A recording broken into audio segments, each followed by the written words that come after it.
Ahí sí. Están viendo solo la grabación y no el PPT. ¿Ya? Eh, la semana pasada vimos la composición y a grandes rasgos un poco la función. Hoy día vamos a cerrar la funcionalidad. Partí del principio del PPT por una idea un poco más. Permiso, puede que vean algún cuadro ahí, pero solo soy yo que está jugando con. Ahí sí, po. Ahí sí tengo todas las ventanas configuradas. Y que lógicamente voy a tomar un poquito de la clase anterior para los que no estuvieron o en su defecto no se acuerdan que después de 2 semanas casi en clase, puede que se hayan olvidado. ¿Ya? No olvidar entonces que las células eucarionte y procarionte, bueno, ahí vimos los organelos anteriormente en la clase de membrana, pero haciendo mención a membrana, recuerden que tanto eucariontes como procariontes tienen membrana.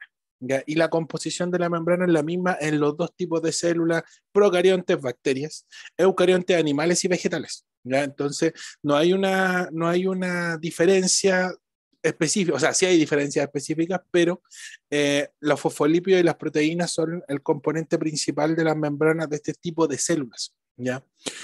Otra cosa que hay que considerar es que recuerden que da lo mismo la célula, ¿ya? Da lo mismo cual sea eucarionte o procarionte o cualquiera de los dos tipos de eucarionte. Una célula necesita citoplasma, membrana plasmática, ADN, ribosomas, ya como mínimo para poder funcionar. Y recuerden que los ribosomas no son un organelo, por eso es que están presentes en todas las células. ¿Ya?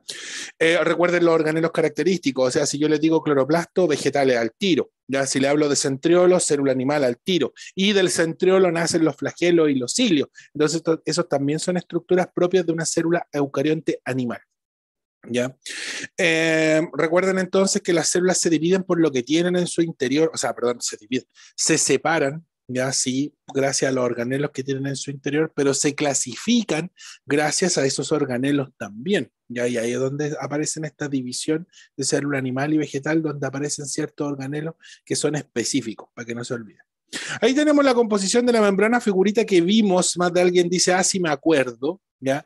Recordemos entonces el componente principal, fosfolípidos, las proteínas periféricas e integrales, componentes principales. Esto está presente en todas las células, da lo mismo al tipo de célula, si es bacteria, si es animal, si es vegetal, si es hongo, si es alga unicelular, da lo mismo. Están compuestas por estos tres grandes componentes o dos grandes componentes si metemos las proteínas en el mismo saco.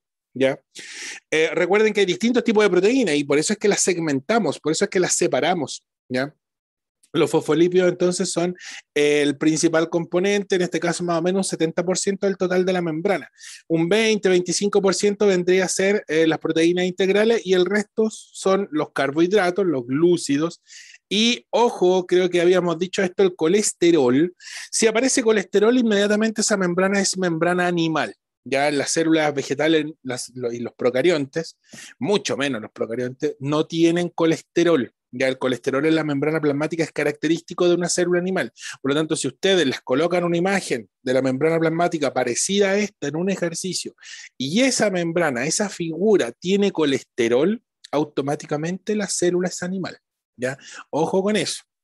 El glucocálix, el conjunto de carbohidratos que se encuentra en la parte externa de la célula, por lo tanto ya también pueden presumir de esta figura que está aquí, que aquí están los carbohidratos, los glúcidos, que es lo mismo, puede que aparezcan también como oligosacáridos, y todos estos como pelitos que se ven aquí son carbohidratos y este conjunto completo se llama glucocálix y el glucocálix siempre está hacia el medio externo. Ya no se olviden de eso, siempre hacia la parte de afuera de la célula, porque hacia adentro, si un carbohidrato se pasara hacia el interior, sería digerido por las enzimas que se encuentran en el citoplasma, que son principalmente las enzimas de la respiración celular. ¿Qué más me falta? ¿Qué más me falta? Glucocálix, esto lo vimos la semana pasada, tipos de transporte pasivo, ¿ya? Recuerden que el transporte pasivo se divide en difusión simple y difusión facilitada. El tipo de transporte que pasa por difusión simple, esencialmente moléculas pequeñas, como por ejemplo los gases respiratorios, o moléculas que no tengan carga eléctrica, como el alcohol. Por ejemplo, ahí van los que se les pasó la mano con el alcohol el fin de semana. ahí está el por qué el alcohol nos cura tan rápido. Porque el alcohol pasa por la membrana plasmática, por la bicapa fosfolipídica de las células intestinales hacia el torrente sanguíneo y su difusión es simple. Ya es sumamente rápida la difusión del alcohol. Y más si no comieron, es peor todavía. Y la difusión facilitada, entonces ahí se ve, esta es una proteína de membrana y las sustancias químicas pasan rápidamente por aquí sin gastar energía porque es un transporte pasivo, no se olvide. ¿Qué moléculas pasan por transporte pasivo? Moléculas con carga, como los iones, ya da lo mismo el tipo de ion, catión o anión, ya. El sodio es un catión, el cloro es un anión.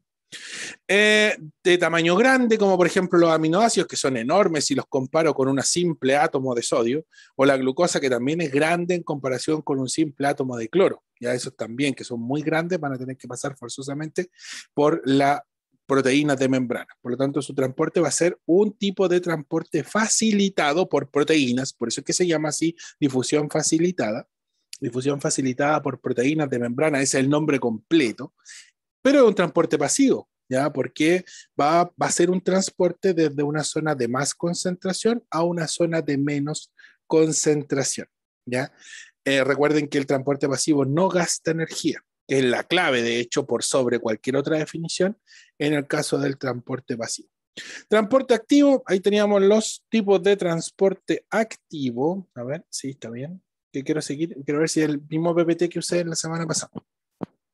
Y teníamos proteínas, bueno, transporte activo siempre gasta energía, ¿ya? Siempre gasta energía.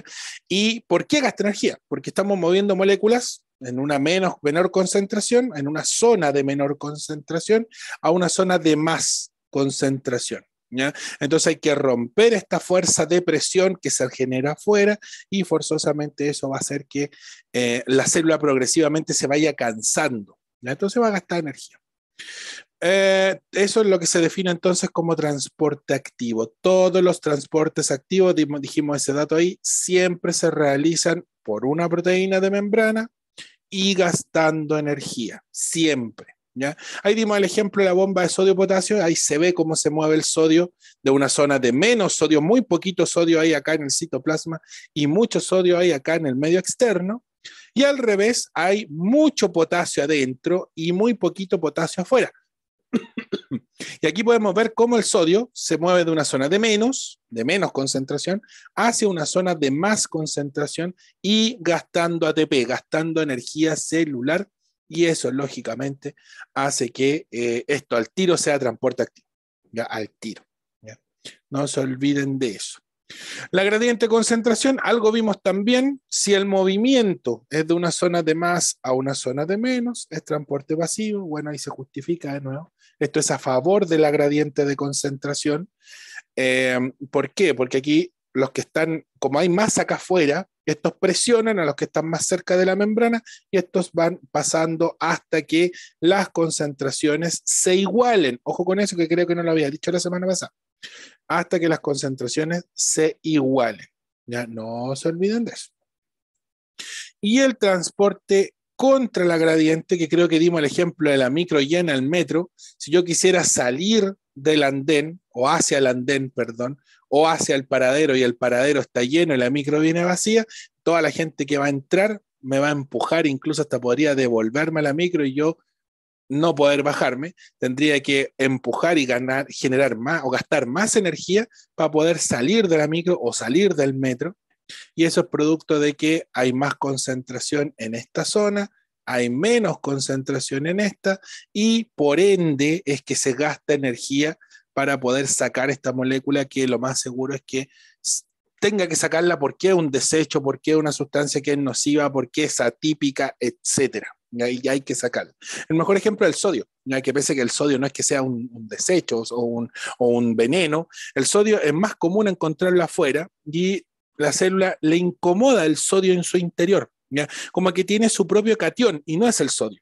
Para el caso de la célula, en el medio interno es el potasio.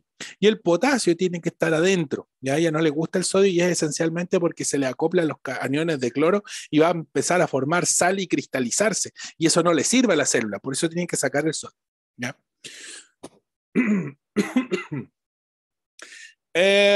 Y eso vimos. Pues bueno, esto lo vamos a ver al final. Voy a correrlo. porque si no, yo mismo me voy a olvidar de que tengo que correrlo. Y lo que vamos a ver hoy día comienza aquí, no es mucho, sí las explicaciones pueden que sean un poco más extensas. Ahí sí, a ver cómo la tiré para el final. Ahí está. ¿Cómo se realizan los transportes por la membrana? Bueno, ya algo dijimos que se realizan dependiendo de la concentración química, ¿ya? En base a esas concentraciones, yo voy a tener que considerar que para que pueda moverse un solvente y un soluto, ¿ya? Porque muchas veces siempre se habla del soluto y el solvente, o sea, se habla solo del soluto, pero no el solvente, ¿ya? De hecho, en la figura anterior, aquí están estas partículas, estos puntitos azules, y esto es el soluto. Nunca hablé de que esto está disuelto en agua, simplemente se presume que está disuelto en agua, como que no me interesa porque es el principal medio el principal medio tanto afuera como adentro de la célula, ¿ya? Entonces el soluto, me interesa más el soluto que el solvente, pero sí el solvente también se va a mover en una dirección normalmente contraria al movimiento del soluto, ¿ya? En español, como para hacerlo corto, si estas partículas se mueven a favor de gradiente desde el medio externo hacia el medio interno sin gastar energía, por eso es a favor de gradiente, el agua, que es el solvente del citoplasma, se va a mover en sentido contrario para que haya un equilibrio, ¿ya? Entonces, si en los solutos las partículas se mueven en una dirección, el solvente también lo hace, pero en el sentido opuesto. Les voy a dar un ejemplo del cual, para que se den cuenta del por qué no preocupamos del solvente. Cuando vimos el ejemplo del metro, la micro llena, ¿ya? Y llega la micro al andén o al paradero, ¿ya? O el metro al andén, ahí sí, y el metro viene vacío, el metro tiene aire adentro, no viene sellado al vacío, ¿ya? Porque si se viniera sellado al vacío y literalmente existiera vacío en el interior del metro, el momento que abra las puertas estallaría, ¿ya? Producto de que tendría que presurizarse primero. Como eso no es así, ¿ya? Y hay aire en el interior, solo que no se ve, nosotros cuando entramos a ocupar el espacio del aire, ¿ya? Ese aire sale, ya sea por los orificios entre medio, por alguna ventana abierta en los vagones que tienen ventanas abiertas, o en el mismo caso por la misma puerta, ¿ya? Porque nosotros empezamos a ocupar progresivamente el espacio del metro y el aire sale. Por eso el aire se enrarece tanto cuando se llena el metro y se enrarece de forma inmediata, o la micro, ¿ya? Que no ha viajado en una micro llena, el aire es literalmente tóxico, todos estamos respirando los vapores del que está al lado. Y es producto de que hay muy poco aire disponible porque nosotros estamos usando ese aire. Aquí, en este fenómeno de la gradiente de concentración, pasa lo mismo. Si yo paso esta partícula que estoy señalizando con el mouse hacia acá, va a ocupar espacio que está acá dentro en el medio interno y ese espacio va a hacer que salga el agua para que se pueda compensar. Entonces, si un soluto se mueve en una dirección, el agua lo va a hacer en el sentido contrario, ¿ya? Ojo con eso porque lo vamos a ver al tiro. Por lo tanto, las soluciones y el medio interno y el medio externo continuamente están en un estado alterado, ¿ya? Van a tratar de compensarse y la célula es la que determina cuándo cerrar las compuertas para que esa compensación no ocurra. ¿Ya? Porque como les decía, y el mejor ejemplo es el del sodio y el potasio, a la célula no le gusta tener sodio adentro, no le conviene, tiene que tenerlo afuera, ella tiene que tener potasio adentro y que ocupe ese espacio. El tema es que hay veces que cuando abre las compuertas el sodio se le mete y ella tiene que sacarlas contra la gradiente de concentración. Entonces se va gastando la célula porque va perdiendo energía para poder compensarse, ¿ya? Ahí es cuando se establecen las famosas soluciones, ¿ya? La solución isotónica, la hipotónica y la hipertónica. Y estas son definiciones que ustedes tienen que tratar de dominar. Iso viene del latín igual y tónico viene del latín solución o concentración más que solución, de tonis, ¿ya? Isotónico me está indicando que las concentraciones son iguales. La concentración en dos soluciones de agua y soluto, ¿ya? O sal y agua en este caso, son iguales. Y como hay igualdad, el soluto no se puede mover de una zona hacia otra y el agua tampoco porque no hay gradiente de concentración, no es que están en igualdad, ¿ya? Cuando hay hipotonía o la solución es hipotónica con respecto al medio externo o con respecto a dónde se encuentra, ya porque estas definiciones siempre van a ir en función de soluciones comparadas, ya, y lo vamos a ver al tiro con un ejemplo más práctico que esto. Cuando la solución es hipotónica, hipo es poco en latín, ya es desmedro para ser más específico, es poco en latín, y tónico es concentración. Entonces me está indicando que hay una baja concentración. Volvamos al ejemplo acá. El medio interno tiene poca concentración si la comparo con el medio externo. Por lo tanto, el medio interno, en esta figura que tienen ustedes aquí, aunque el movimiento sea contra la gradiente, es hipotónica. El medio interno tiene menos que el medio externo. Al revés, ¿cómo sería hipertónico? Hiper es mucho, tónico es concentración, es mucha concentración. Quiere decir que el medio externo, el medio extracelular, va a tener más concentración aquí en este ejemplo, por lo tanto el medio extracelular es hipertónico con respecto al medio interno. ¿Ya? ¿Cuándo? ¿Qué ocurre? ¿Qué es lo normal para no gastar energía? De la zona hipertónica vamos a pasar a la zona hipotónica. ¿Saben qué? Se los voy a rayar porque si no, hasta yo mismo me voy a perder. Como la zona externa tiene más concentración que la interna, vamos a decir que es voy a comer acento, hipertónica. Y el medio interno es menos concentrado que el medio externo, por lo tanto este es hipotónico. Hipotónico. ¿Ya? Ya dijimos que para que no haya gasto energético a la célula, que es lo que más le conviene, sería mover este para acá, este para acá, este para acá. ¿Hasta qué punto? Hasta que la cantidad de puntitos azules sea igual a la de puntitos azules de afuera, ¿verdad? Con la de puntitos azules de adentro, hasta que haya un estado de equilibrio. En el momento que se alcance el equilibrio, el movimiento se detiene, ya no hay más movimiento de partículas. Y eso sería la solución isotónica. ISO es igual, las concentraciones del medio externo y el interno quedarían en igualdad y estaríamos equilibrados con el medio. ¿Ya? Lo normal para una célula es que esté en equilibrio con el medio, pero no es tan normal como uno cree, es casi una utopía. ¿Ya? Uno cree que va a ser así, pero la célula nunca se comporta de esa forma porque la célula tiende al caos, ¿ya? No tiende al orden, muy por lo que algunos puedan llegar a pensar. ¿Ya? Por lo tanto, ahí está bien definido, vamos a sacarle foto a eso. El medio externo en esta imagen que tenemos acá es hipertónico si lo comparo con el medio interno es hipotónico si lo comparo con el externo. Siempre tiene que ser en soluciones comparadas, ¿ya? ¿Cómo va a ser el movimiento para que sea a favor de gradiente? Claro, porque si es contra gradiente da lo mismo, porque al final yo voy a mover, pero voy a pagar, voy a gastar energía para moverlo y lo voy a hacer igual. ¿Ya? Pero para que no haya gasto energético, el medio va a pasar, o los puntitos que se ven ahí van a pasar de la solución hipertónica, siempre el movimiento para que sea transporte pasivo va a ser de la solución hipertónica hacia la solución hipotónica, hacia. ¿Ya? Para que sea activo, al revés, del medio hipotónico al medio hipertónico.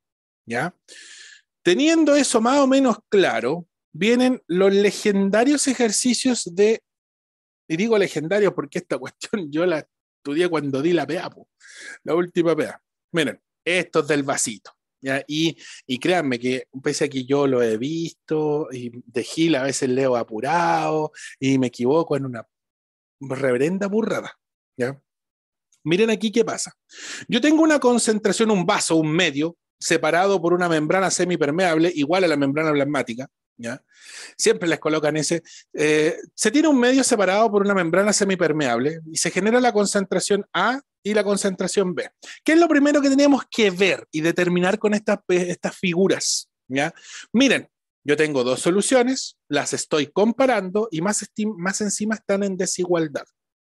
A ver, B tiene 1 litro de agua, 100 ml, y tiene 20 gramos de sal disueltos. A tiene 1 litro de agua, o sea, quiere decir que están en igualdad de solvente, pero miren la cantidad de solutos disueltos, tiene solo 10. Entonces yo al tiro, inmediatamente cuando esté haciendo este ejercicio, voy a escribir inmediatamente, por favor, es lo primero que tienen que ver antes de ponerse a atacar el ejercicio. Tienen que definir cuál es la hipertónica y cuál es la hipotónica. Después de eso, pueden resolver el ejercicio, ¿ya? Porque de esa manera ya son capaces de racionalizar con tan solo un concepto el ejercicio y les va a ser más fácil poder llegar a la respuesta. Miren aquí, B tiene más, A tiene menos. La que tiene más se va a definir entonces como la hipertónica. Y la que tiene menos, por ende, hipotónica. ¿Ya? Recuerden que estos son medios comparativos. Hasta que, ¿cómo ocurriría? Perdón, antes de, ¿cómo ocurriría el movimiento de la sal? ¿Ya? Muy simple, la sal va a pasar de una zona de más, de un medio hipertónico, a un medio hipotónico, por lo tanto se va a mover en esta dirección de la flechita. ¿Hasta qué momento? Hasta que alcance a ser isotónica, hasta que alcance el estado de equilibrio, hasta que aquí hayan 15 gramos de sal y aquí hayan 15 gramos de sal, hasta que haya igualdad.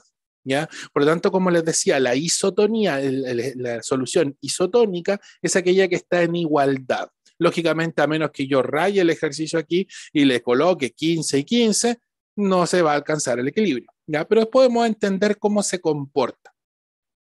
20 gramos de sal entonces, esto para acá, 10 gramos de sal, vuelvo a repetir, hasta que se alcance el equilibrio. Pero, ahí viene el famoso aire o el solvente o el agua que no sepa dónde se está moviendo. Porque si la sal se mueve de B a A, siempre el soluto se va a mover desde una zona hipertónica a una zona hipotónica para que no haya gasto energético. ¿Cómo se mueve el agua para alcanzar el estado de equilibrio? Sabemos que el agua aquí están en igualdad los dos números. Técnicamente el agua no debería moverse. Pero los solutos, miren, es muy simple. Si yo les saco 5 gramos de sal a B, que está más concentrada, y se los coloco a estos 10 gramos de sal, donde hay menos concentración, acá en A, para que queden en 15 y 15, inmediatamente me va a generar una desigualdad. Y ahora esta zona va a tener más que de lo que tenía inicialmente. Por lo tanto, el agua se mueve en sentido opuesto siempre en sentido contrario a la gradiente del soluto. Esa es la definición. Por lo tanto, si la sal se mueve de B a A, el agua se mueve de A a B, ¿ya? Siempre de forma cíclica. Por lo tanto, vuelvo a repetir, se mueve en contra de la gradiente del soluto. Si el soluto se mueve de B a A para alcanzar el equilibrio, el agua para alcanzar el equilibrio también se va a mover de A a B. Esa flechita escrita ahí, el movimiento del agua, es lo que se define como osmosis. Osmosis. Y es como las células toman agua.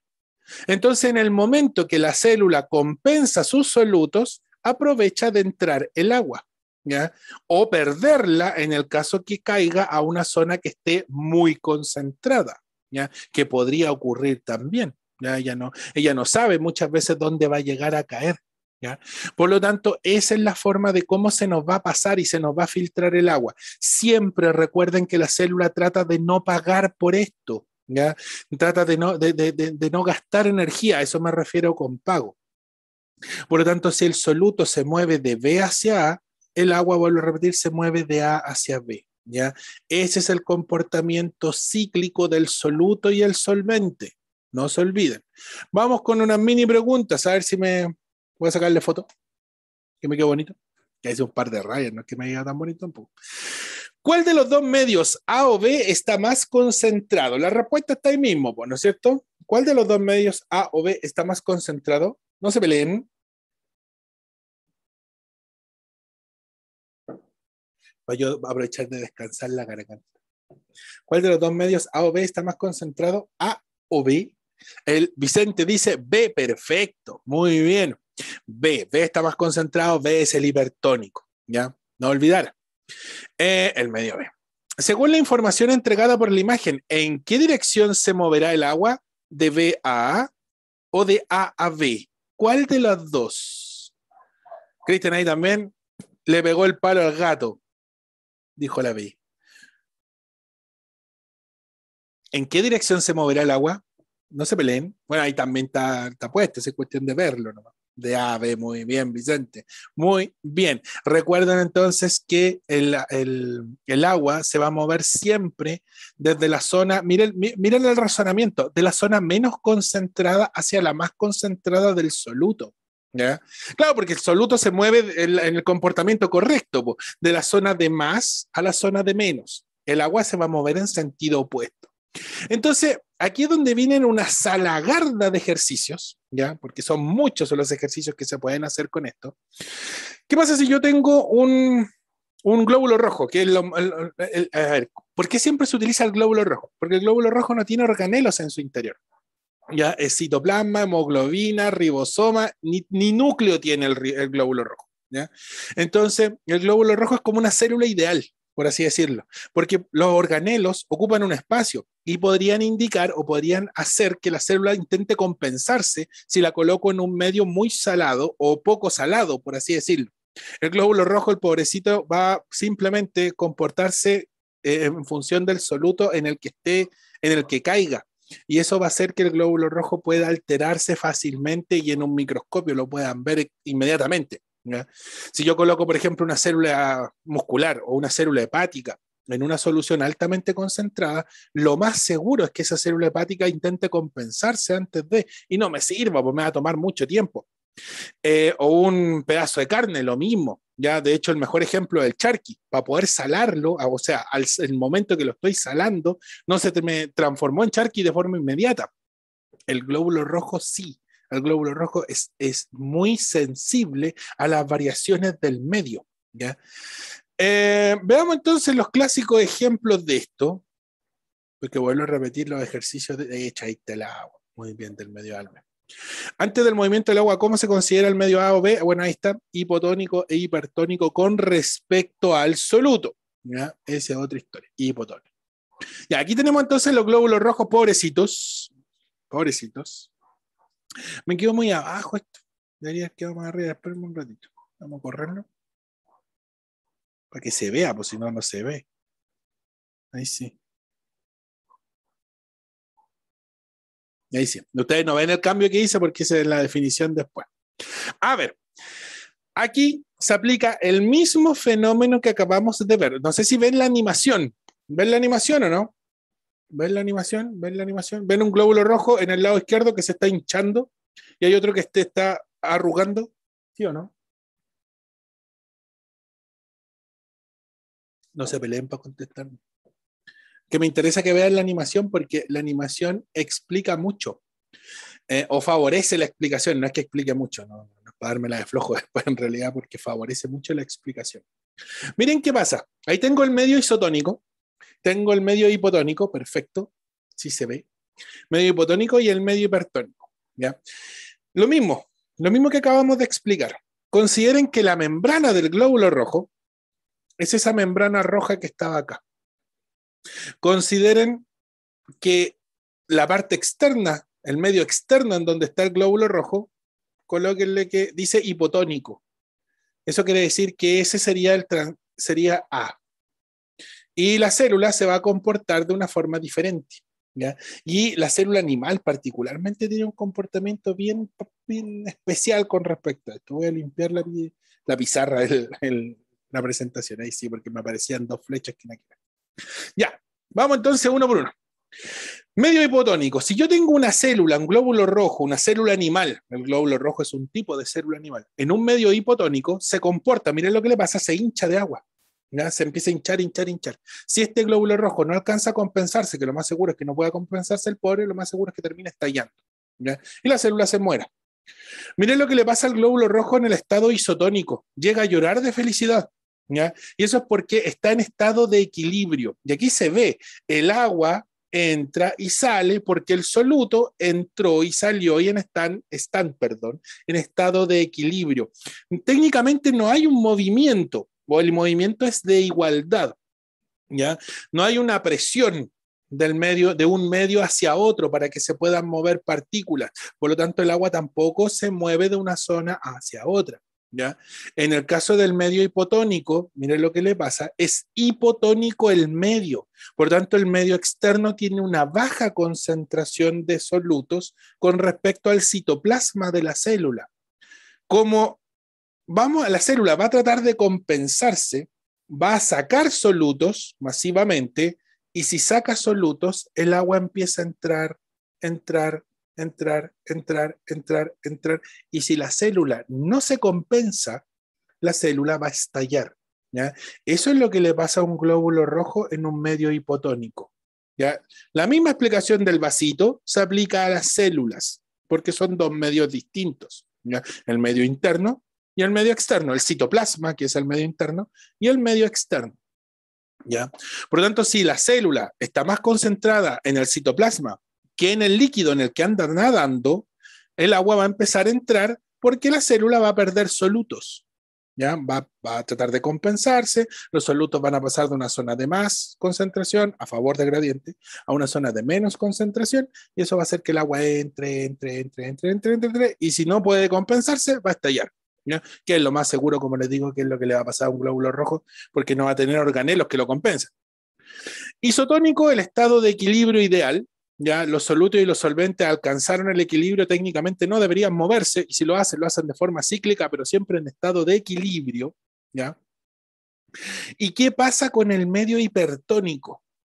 Quiere decir que el medio externo tiene mayor concentración de solutos que el interior de la célula.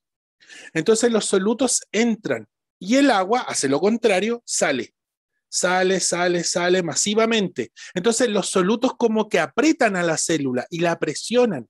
Y al presionarla, la célula va a ir perdiendo agua para tratar de compensarse. Si no puede compensarse, igual se va a morir, pero va a morir arrugada, va a morir seca, ya producto de que los solutos la prensaron. El mejor ejemplo de medio hipertónico es el charqui. Por eso se le echa sal a la carne, y por eso la carne progresivamente se va a ir secando, porque va a ir perdiendo el agua, producto de que el medio de afuera va a tener mucha sal y esos solutos van a entrar, y el agua, para compensar, va a ser el movimiento contrario, y la carne va a ir perdiendo agua hasta que se seca por completo gracias a la sal. ¿Ya? Ese es el mejor ejemplo de medio hipertónico, por si acaso. Otro ejemplo, y lo pueden hacer ahora mismo no, pero apenas terminemos la clase, corten una hojita de una planta, puede ser una ramita de pasto, puede ser un poquito de lechuga, lo colocan en un vaso y échenle 2 cucharadas o cucharada y media de sal, y lo dejan remojando. Y fíjense qué le va a pasar a su pobre hojita al cabo de media hora. Va a estar completamente marchita, va a estar seca, y ustedes dicen, pero ¿cómo va a estar seca si está en el agua? Muy simple, los solutos la presionan tanto, la apretan tanto, que la hoja perdió agua para tratar de compensarse. ¿Ya? Estos fenómenos en una célula animal tienen un nombre, ¿ya? Y ahí es donde está la complejidad de esta parte de la materia. Porque, y ahí de hecho, ahí están los nombres. En un medio hipotónico, la célula animal sufre un fenómeno que se llama citólisis. En el medio isotónico queda normal, que es lo ideal, como les había dicho anteriormente. ¿Ya? Y en el medio hipertónico, la célula sufre un fenómeno de arrugarse, de chuparse, pero no voy a buscar en la alternativa arrugarse o chuparse porque no me va a salir. ¿Ya? Ese fenómeno se llama crenación.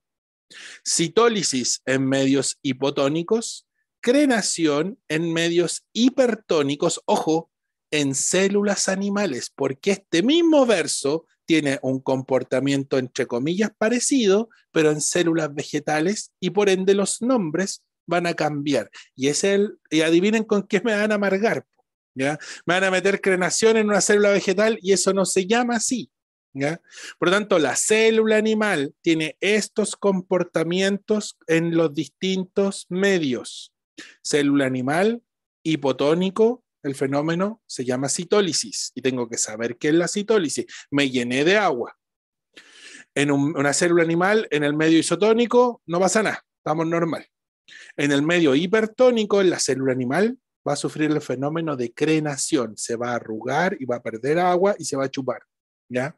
Vuelvo a repetir ahí, el mejor ejemplo de citólisis es, ahí tienen muy buenos ejemplos. El mejor ejemplo de crenación en un, por ejemplo, por ende, un medio hipertónico, es la formación del charqui, pasar charqui. ¿Ya? Le colocan una excesiva cantidad de sal y el pedacito de carne se va a crenar. ¿Ya? Ahí tienen el ejemplo. Y en el caso del medio hipotónico es cuando se quedan pegados en la ducha por más tiempo de lo que deberían quedarse y se les arrugaron los dedos. ¿Ya? Los dedos se hincharon de agua. No es que se hayan arrugado, no es que se hayan crenado, se hincharon de agua. ¿Ya? Y se hincharon con tanta agua porque el agua, entre comillas, está más pura o la concentración es más baja en comparación a las sales disueltas de su cuerpo. ¿Ya? Entonces su cuerpo tiene muchas más sales en comparación a la que tiene el agua de la llave con la que se están bañando. Por lo tanto empiezan a hincharse, hincharse, hincharse. No se dan cuenta, lógicamente, pero sí, se le hinchan los dedos y quedan todos arrugados. ¿Ya? No se vayan a confundir porque no es crenación. Se arruga, sí, pero se arrugan los dedos, no las células. Las células están llenitas de agua. ¿Ya? Por lo tanto, ahí tendrían el ejemplo, quedarse pegado en la ducha, el mejor ejemplo de citólisis, ¿ya? En la célula animal, pues lógicamente. Veamos entonces qué le pasa al vegetal. El vegetal tiene una ventaja táctica. Ventaja, los vegetales tienen un montón de ventajas con respecto a nosotros. La ventaja táctica que tienen los vegetales es que tienen una pared celular. ¿Ya? Entonces, imagínense, pónganse una mera imaginación. Pónganse que ustedes tienen un globo dentro de una pelota de yeso. Y ustedes inflan este globo, va a llegar un punto en que la membrana del globo, ¿ya? El plástico del globo, se adhiera tanto a la pelotita de yeso que no van a poder seguir inflándola, ¿ya? Porque se llenó, ya ocupa todo el espacio. Eso le pasa a la célula vegetal. Entonces la célula vegetal no va a estallar nunca porque tiene una coraza protectora, ¿ya? Que viene a ser la pared celular rígida. Es rígida y literalmente es muy rígida. ¿Ya?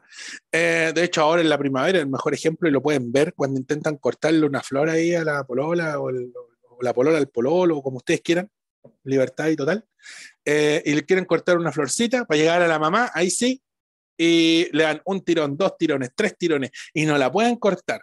¿Por qué? Porque la planta está llena de agua en su interior, tiene tanta agua que la hace plástica. ¿Ya? O la hace muy resistente a los agentes adversos, como por ejemplo un depredador o alguien que quiere cortar la flor. ¿Ya? Entonces, eso hace que la célula esté en un estado, como que se ve acá, en un estado hipotónico muy, pero muy alto. ¿Ya? Y eso se llama, de hecho, ahí está el nombre, se llama turgencia. ¿Ya? Está muy turgente. ¿Por qué ocurre el fenómeno de turgencia? Porque la célula vegetal, que tiene una pared protectora, ¿ya? Lo mismo, ocurre lo mismo que pasa acá. El tema es que la célula va a llegar a un tope de hinchamiento, por así decirlo, que va a ser el límite que le da a la pared celular. Entonces no va a poder reventar, no va a poder estallar porque la célula vegetal tiene la pared que va a evitar que estalle. ¿Ya? Entonces el agua, claro, el agua va a entrar, el soluto va a salir, tal cual como ocurre con la célula animal, pero la célula vegetal no va a reventar porque su límite es la pared rígida. Ya la pared celular es rígida, de celulosa. Basta con ver cualquier pedazo de madera para darse cuenta lo rígido que es la pared celular. ¿Ya? El mejor ejemplo, es madera pura. Por lo tanto, ese fenómeno no se puede llamar citólisis, porque la célula no se va a morir, no va a morir reventada, sino que va a quedar en un estado como de alta turgencia. Y eso es lo que se conoce como presión de turgencia. ¿Ya? Lo ocupan mucho, por ejemplo, las algas marinas, las macroalgas, para poder compensarse en el medio externo. El mejor ejemplo son el cochayuyo. Si fueran a la playa, el cochayuyo, saquen un cochayuyo recién sacadito o que esté ahí dando vueltas en la playa sin secarse, intentan romperlo con la mano, no van a poder, ¿ya? Porque es como de goma, es como plástico. Y es porque tiene tanta presión adentro, tanta presión de agua en el interior, que lo hace de goma. ¿Ya? Lógicamente las plantas terrestres, por así decirlo, tienen una pared un poco más, no sé si frágil, pero un poco más, menos cerosa. ¿ya? No tienen una proteína bien particular que se conoce como agar. La perdieron, por así decirlo, cuando evolucionaron. Las cosas que las algas sí las tienen, y eso la hace aún todavía más resistente. Esa es la ventaja que tienen las algas.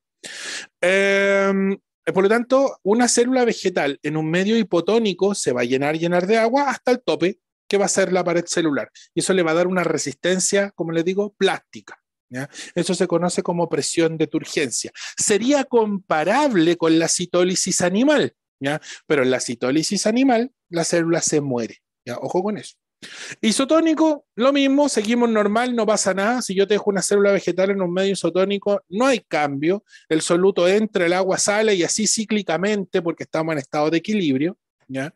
En un medio hipertónico, los solutos presionan a la célula, ¿ya? Los solutos entran y en la célula, para poder compensarse, empieza a perder agua porque los solutos entran. Recuerden que este fenómeno es cíclico. ¿Ya? Si los solutos entran, el agua sale hasta el punto, miren lo que le pasó a la célula en su interior, se arrugó, exactamente igual como le va a pasar a la célula vegetal, perdón, a la célula animal, en la crenación, se va a ir arrugando, va a perder agua. ¿Ya? El tema es que nosotros no la vamos a ver arrugada, podemos ver a la planta marchita, pero sus células van a tener su misma forma. ¿Por qué? Porque la pared celular sigue existiendo. Y ese es el límite de la célula. No está limitada solo por la membrana plasmática, cosa que la célula animal está desnuda, por así decirlo, con respecto al medio externo. ¿Ya? Entonces, pues si de hecho, si ustedes tienen cualquier mueble, ese mueble es producto de que la pared celular todavía existe y la célula se murió. Todavía existe la pared celular en su mueble. ¿Ya? Ese es el mejor ejemplo de que la pared celular es virtualmente indestructible, o sea, sí es destructible, pero es muy resistente. ¿Ya? Por lo tanto, en un medio hipertónico, la planta se les va a marchitar, ¿ya? Pero, porque perdió agua, pero su límite, su tamaño, en cierta forma, sigue siendo el mismo. Perdió turgencia nomás. ¿Ya? Y ese fenómeno se llama plasmólisis, porque lo que se perdió fue el citoplasma, pero no el radio o el diámetro, como lo quieran ver ahí, de la célula vegetal. ¿Ya? En una célula animal, esto se lo van a comparar, ¿ya? Para empezar, en el DEMRA tiene la costumbre de comparárselo. ¿Ya? Por lo tanto, el medio hipotónico en células vegetales se llama presión de turgencia y en células animales, ¿ya? Se llama, ¿cómo dijimos? Dijimos citólisis, no se olviden. Isotónico es normal en todos lados, da lo mismo. Y el medio hipertónico en una célula animal se llama crenación y en una célula vegetal se llama plasmólisis. Aprendan esas definiciones tal cual como son, porque se las van a preguntar, incluso de forma directa. Es rara vez, pero puede aparecer. ¿Ya? De hecho, se ha visto. ¿Ya? Que es muy extraño que el DEMRA haga preguntas directas, siempre es como que las mete dentro de un contexto y toda la cuestión y se dan en la bola mística y ahí hacen la pregunta. Con esta materia no, con esta materia son súper prácticos, ¿ya? Muchas veces preguntan. El fenómeno que se describe cuando una célula animal ingresa a una concentración, a una solución altamente concentrada, se llama, y ahí viene el set de alternativas, plasmólisis, turgencia, crenación, citólisis y estado normal. Y ustedes van a tener que saber, ya, que en un medio hipertónico la célula animal se crena, sufre crenación. Ya no se olviden. Por lo tanto, aquí pueden incluso hasta estudiar directamente del PPT. Les voy a colocar ejercicios en la ejercitación que les coloco semanalmente para que se den cuenta cómo son, ¿ya? Y son precisamente ejercicios así, directos, súper directos, ¿ya? Veamos ejemplos. Bueno, los ejemplos ya algo les di. ¿Por qué para secar la carne se le pone sal? Muy simple, para alterar el medio, esa sería la respuesta. Pero ¿cómo se alteraría el medio? El exceso de sal va a entrar a la célula y la célula va a ir perdiendo agua y eso va a hacer que se crene. Por eso el pedacito de carne queda más delgado, porque se está arrugando. ¿Ya? Ojo con eso. Típico la ensalada. Ustedes se hacen una ensalada, ¿no es cierto?, para el almuerzo, no se la comen o no se la comen completa, la guardan para la tarde y ahora la ensalada tiene más agua y la lechuga o el tomate está marchito. Ya el tomate como que no pierde mucho radio, por así decirlo, mucho tamaño, pero la lechuga sí, y se nota, se marchitó súper rápido y parece que está nadando, flotando en agua. ¿Ya? Y eso es producto de que perdió agua, ¿ya? porque lógicamente el aliño era una solución hipertónica y por ende el soluto está entrando a la célula y a su vez la célula compensa eliminando agua y queda de esa forma, queda marchita. ¿Ya? Al aliñar la ensalada y dejarla un tiempo largo reposando, ¿por qué le sucede? ¿Qué le sucede a los vegetales? ¿Qué le pasa? Se plasmolizan, ¿ya? Se arrugan. Recuerden que la crenación es para las células animales, la plasmólisis es para las células vegetales y van a tratar de confundirlos con esas dos definiciones. ¿Ya? Así que tienen que tratar de dominarlas con el cuadrito que les dejé aquí arriba. ¿Ya? Ahí está animado más fácil. En la célula vegetal no está animado, no puede pillar uno animado. ¿Ya? Consultas con eso. ¿Cómo estamos en la hora? Perfecto, justito para cerrar con la última parte. ¿Dudas, chiquillos? Estoy viendo el chat.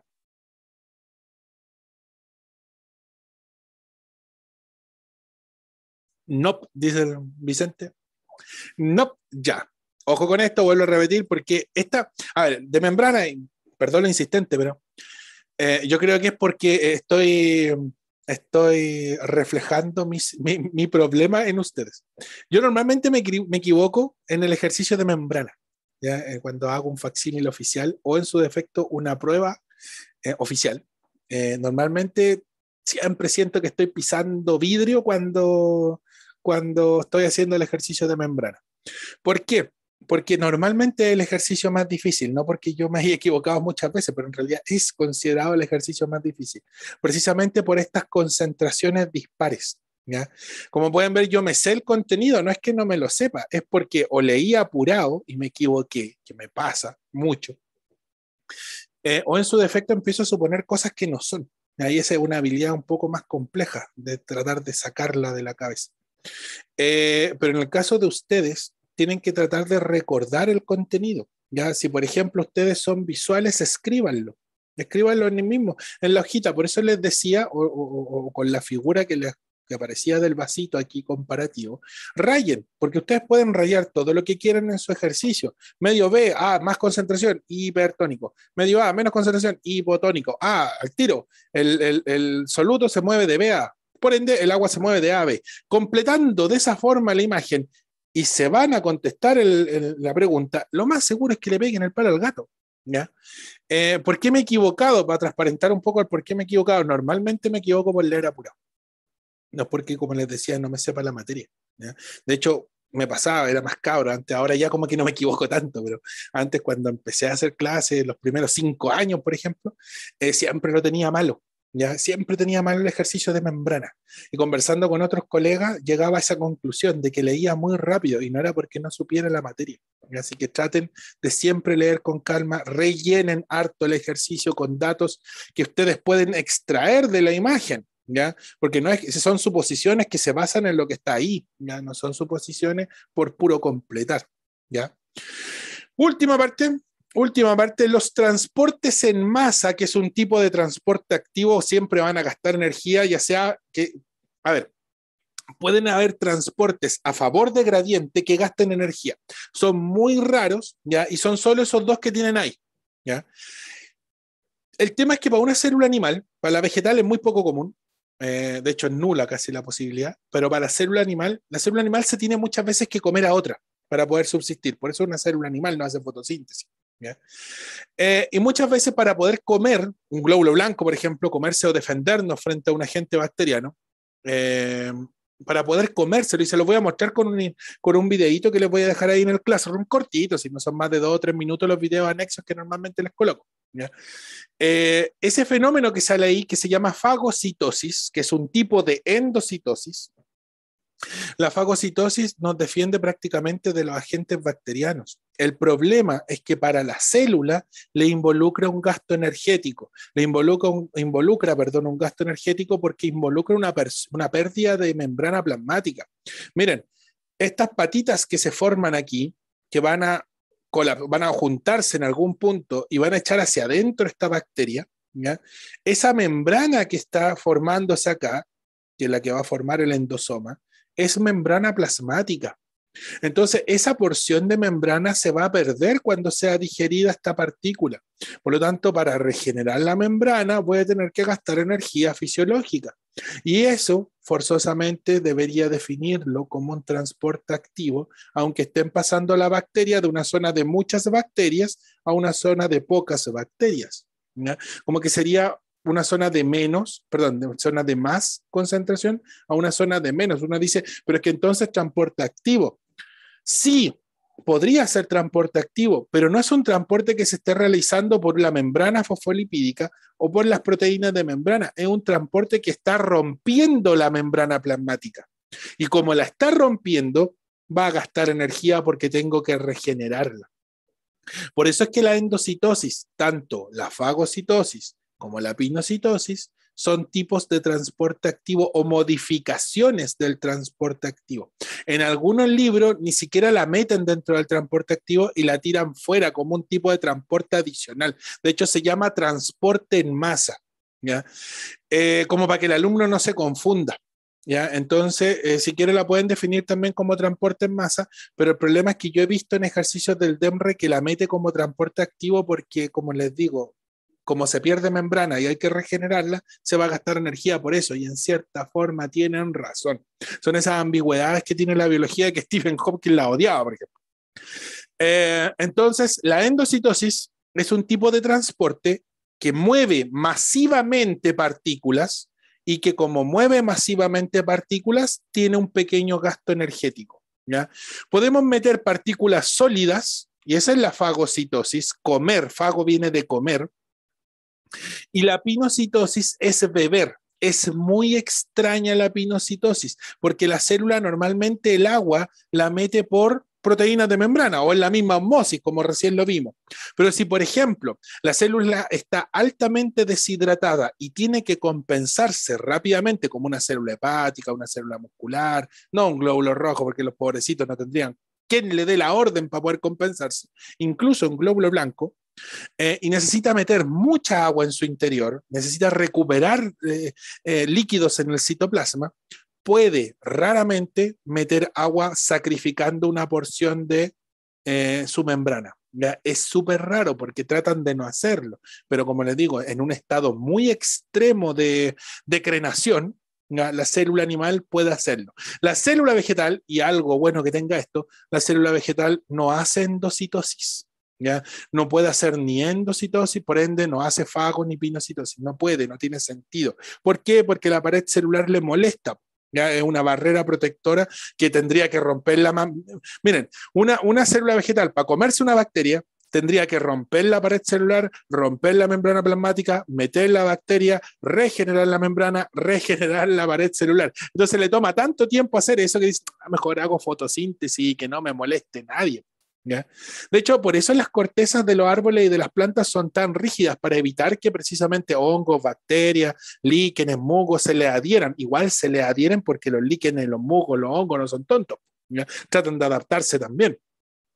Pero por eso las estructuras vegetales son tan rígidas, ¿ya? Precisamente para evitar que otras cosas se les adhieran a ellos. Algunos tienen pelillos, como verdaderos pelillos, otros tienen espinas más directamente, otros tienen líquidos urticantes o fluidos que van continuamente moviéndose por la parte externa, o ceras protectoras, ya como por ejemplo ¿cómo se llama este que tengo aquí en el patio? ¿Cómo es que se llama? Se me olvidó, es un tipo de cactus. Oh, ¿cómo es posible que me olvide? Y una tremenda planta, po. Esta que ahora le están echando a la ensalada y que se utiliza también como crema. ¿Por qué tengo metido el agar en la cabeza? Ah, porque le hablé de agar delante, o del agar de la... Bueno, ahí tiene un ejemplo, porque el cochayuyo tiene una estructura, una proteína adicional que le da una protección extra para que no se le adhieran hongos o musgos. Pese a eso, hay bacterias que igual se le meten al cochayuyo, que se ven como un... es otra parte del cactus. ¿Cómo es que se llama? Bueno, el ágave también lo tiene, o los mismos cactus que también lo tienen, pero no me puedo acordar de la planta porquería. No, si le pregunto a mi señora me va a decir al tiro el nombre, yo no me puedo acordar, no hay caso, ya me acordaré. Fue mucha información, ya me fundí hasta ahora el día. Por lo tanto, las plantas no hacen la pinocitosis, es muy raro que la hagan. O sea, las plantas no la hacen, los animales, perdón, ahí sí, los animales es muy raro que la hagan, la pueden hacer como para compensarse hídricamente lo más rápido posible, ya cuando están en un estado de desecación muy alto y lógicamente la célula animal no tiene cómo protegerse del medio externo, entonces prefiere dar como una gran bocanada de agua si es que la tiene disponible para poder recuperarse, ¿ya? Las ventajas que tienen los animales, pues tienen fenómenos de adaptación mucho más rápidos, son más dinámicas y su metabolismo también es más rápido que si lo comparo con un vegetal. El mejor ejemplo es la vida media de un animal. ¿Hasta cuánto puede vivir un animal? 20, 50. Nosotros, por ejemplo, nuestra calidad de vida ha ido avanzando, pero nos supera los 70, 80 años. Tenemos plantas, árboles que son milenarios, viven más de 1000 años. Eso quiere decir que su metabolismo es capaz de subsistirlos por 1000 años. ¿Ya? Entonces, es súper lento su metabolismo. ¿Ya? De hecho, las araucarias también la tienen. Pero créanme que lo voy a buscar y se lo voy a escribir en el grupo de WhatsApp, porque no es posible que no me pueda acordar de la planta porquería esa. Próxima clase entonces, mitosis, división celular. Vamos a ver lo lindo de la profase, la metafase, la anafases y las telofases, como dicen por ahí. ¿Qué hemos visto? Membrana celular, composición y función. La composición, no se olviden que es una bicapa fosfolipídica con proteínas de membrana y carbohidratos afuera. Los carbohidratos nunca están hacia el citoplasma, siempre están hacia afuera. ¿Cómo funciona? Por dos mecanismos: transporte pasivo y transporte activo. El transporte pasivo, a su vez, se divide en la difusión, que puede ser simple cuando pasa por la bicapa fosfolipídica, facilitada cuando las sustancias se mueven sin pagar, sin gasto energético, por proteínas de membrana, y la osmosis, que es cómo se mueve el agua o en sentido opuesto a cómo se van moviendo los solutos, ¿ya? La difusión es el movimiento de los solutos, la osmosis es el movimiento del agua, que es lo que vimos hoy día, ¿ya? Si la difusión va de A a B, la osmosis va a ir de B a A en sentido opuesto. El transporte activo, no se olviden entonces, el transporte activo siempre gasta energía, ¿ya? Siempre va a ser por proteínas, ¿ya? Y en el peor de los casos, si es transporte en masa, como les decía, va a sacrificar una porción de la membrana, y es por eso que la fagocitosis, la pinocitosis, que la pinocitosis, vuelvo a repetir, es muy extraña, va a involucrar una pérdida energética, ¿ya? Ya, chiquillos, y todavía no me puedo acordar de la planta, Dios mío, ¿cómo es posible que no me pueda acordar? De hecho, aquí estoy mirando la ventana y no la veo. Próxima clase, mitosis, tenemos que ver las etapas de la división celular y vamos a hacer un pequeño anexo con las células vegetales, aunque no lo han preguntado desde hace 12 años, pero es una cosa tan pequeñita que no molesta, solo por eso es que se la voy a pasar, aunque no la han preguntado hace mucho tiempo. Pero sí, la mitosis, o sea, ustedes la mitosis es súper simple, ustedes les colocan una imagen, ¿ya? Y están los cromosomas de la célula, de cierta forma, se ve el uso mitótico, y ustedes con la imagen tienen que saber qué etapa es. Y se ha preguntado otras veces, ¿qué etapa ocurrió? Que sería como más difícil la pregunta. ¿Qué etapa va a ocurrir? ¿Ya? Entonces ustedes con solo la imagen tienen que definir en cuál de las etapas de la mitosis están, cuáles vienen y de cuál provienen, ¿ya? Entonces ahí hay que dominar harto esa parte, pero gráficamente, siempre con una figura, ¿ya? Y de hecho, tengo el PPT con hartas figuras para que no olviden, ¿ya? Les voy a poner un videito cortito de 3 minutos de fagocitosis, más que nada como para que vean cómo ocurre la fagocitosis y el por qué involucra un gasto energético. Es un glóbulo blanco comiéndose un grupo de bacterias, ¿ya? De hecho, el glóbulo blanco es bien particular porque la persigue, y la bacteria se mueve erráticamente, pero el glóbulo blanco no, y la persigue y se la come, ¿ya? Las ventajas de nuestros glóbulos blancos. Ya, chiquillos y chiquillas, nos vemos en la próxima semana. Cuídense, les subo todo ahora, ¿ya? Y después, bueno, yo creo que mañana en la mañana, para no ser desubicados, escribirles tarde, les voy a dejar el escrito en realidad del ensayo, ya que está disponible. Chao, Vicente, nos vemos. Chao, chicos, cuídense, un abrazo. Nos vemos el jueves tenemos clases, por si acaso. Tenemos clases de electivo. Chao, chao, cuídense. Chao, profe. Chao, chiquillos. Chao, Cristian. Chao, Felipe.